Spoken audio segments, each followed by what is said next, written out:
बीते राम, जतना बताए जई हो कैसे दिन बीते राम, जतना बताए जई हो कैसे दिन बीते राम।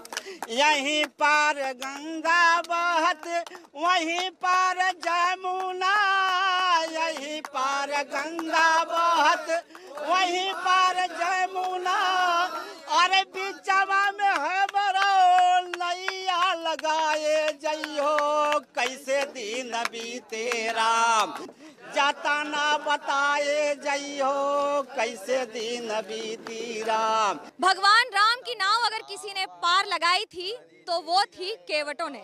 निषाद पार्टी के नाम से अब पूरी तरह एक साथ अपनी ताकत दिखा रही है ये समुदाय, और उसके साथ ये भी बताने का प्रयास कि इस बार उत्तर प्रदेश की राजनीति में 18 से 20% वोट वाली ये समुदाय क्या बड़ा काम करेंगे। मैं इस समय हूँ ज्ञानपुर के पास, एकमात्र ऐसी सीट जहां पर निषाद के विधायक हैं, फिलहाल जेल में हैं, लेकिन क्या होगा निषाद का भविष्य, बात करने के लिए हमारे साथ हैं लोग सारे।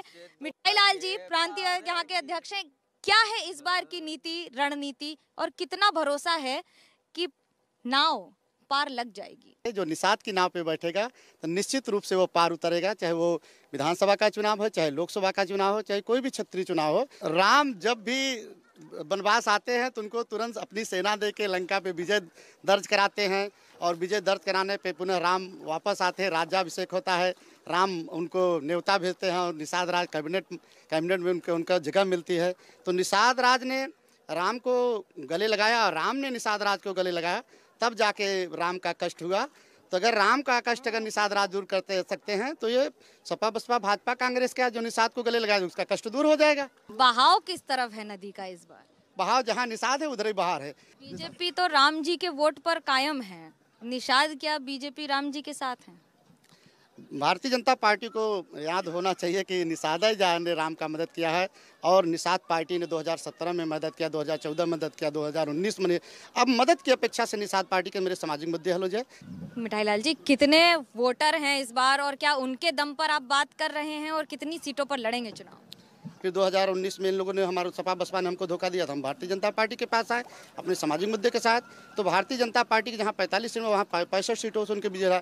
40 सीटों में तो निषाद पार्टी की वजह से भारतीय जनता पार्टी जीत गई। सरकार चुनाव चिन्ह के हिसाब से ही अगर बात करें तो इस बार थाली भरी है।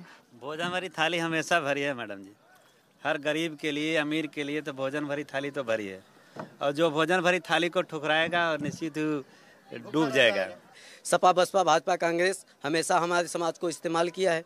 उन्होंने फिर हमारे समाज में एक ऐसे मसीहा का जन्म हुआ, डॉक्टर संजय कुमार निषाद जी ने, उन्होंने हमारे समाज में आए और उन्होंने एक नारा दिया कि कश्यप निषाद बिंद सभी जान लो जरा, पूर्वज की कर्म काया पहचान लो जरा, महर्षि वेद व्यास चारों वेद के दाता, वर्णित किए थे जीव और ब्रह्म का नाता, सदियों से त्रेता द्वापर सब दे रहे गवाही, जाहिर निषाद वंश रहे हर युगों के राई। पे बैठे भगवान की गंगा मैया धीरे बढ़ो, ओ नैया पे बैठे भगवान की गंगा भी बैठे रामा के साथ, लक्ष्मण भी बैठे, लक्ष्मण भी बैठे हो, लक्ष्मण भी बैठे, नैया पे बैठे सीता माई की गंगा मैया धीरे बढ़ो, नैया पे बैठे भगवान की गंगा मैया धीरे बढ़ो,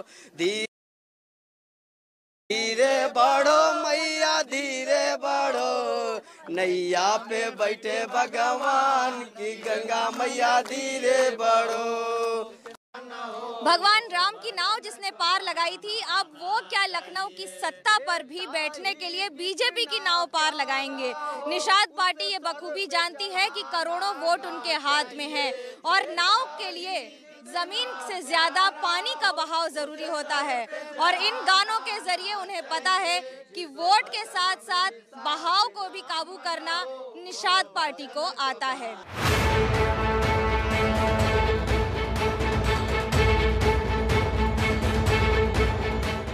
सत्ता में में बैठकर सरकार के काम को दिखाना हर पार्टी की बीमारी होती है और हर पार्टी ये जानती है कि जीतने के लिए वोटर का दिल ये करना भी जरूरी है, लेकिन ये इमारत उसका जीता जागता उदाहरण है। इस इमारत का उद्घाटन 2017 में अखिलेश यादव तत्कालीन मुख्यमंत्री उत्तर प्रदेश ने किया था। कारपेट एक्सपो मार्ट भदोही को 200 करोड़ से ज्यादा की लागत से बनाया गया और एक बार फिर 2020 में योगी आदित्यनाथ ने भी इसी इमारत का उद्घाटन किया। लेकिन दिलचस्प बात यह है कि इसके खर्चे पे प्रति माह 5 लाख रुपए से ज्यादा लगते हैं, जिसको कारपेट एक्सपोर्ट प्रमोशनल काउंसिल इस समय उसका खर्च वहन कर रही है। हालांकि 5 वर्षों में करोड़ों और लाखों रुपए हर महीने खर्च करने के बावजूद एक कॉन्क्लेव हुआ है पिछले वर्षों में, जिसके कारण कालीन उद्योग को कोई लाभ नहीं हुआ।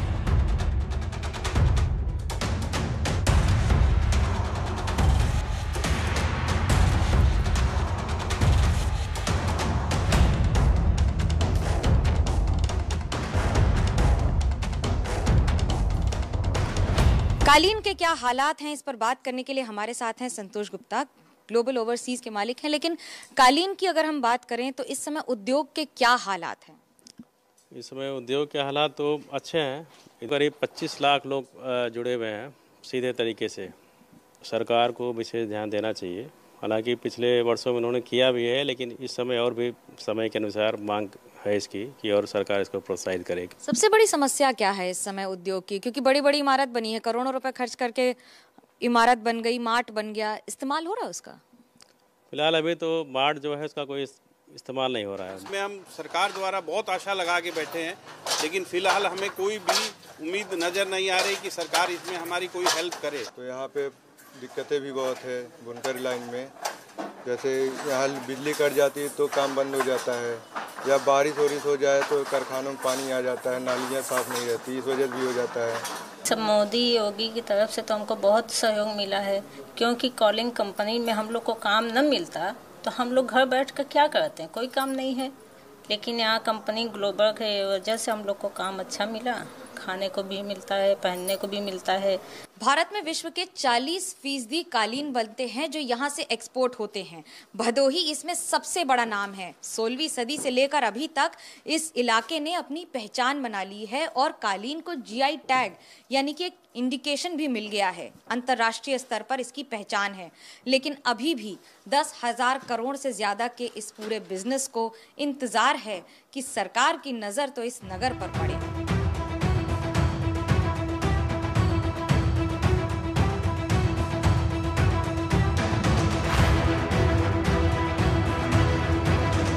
भदोही के पूर्व विधायक, समाजवादी पार्टी से नेता और जाहिद बाग हमारे साथ हैं।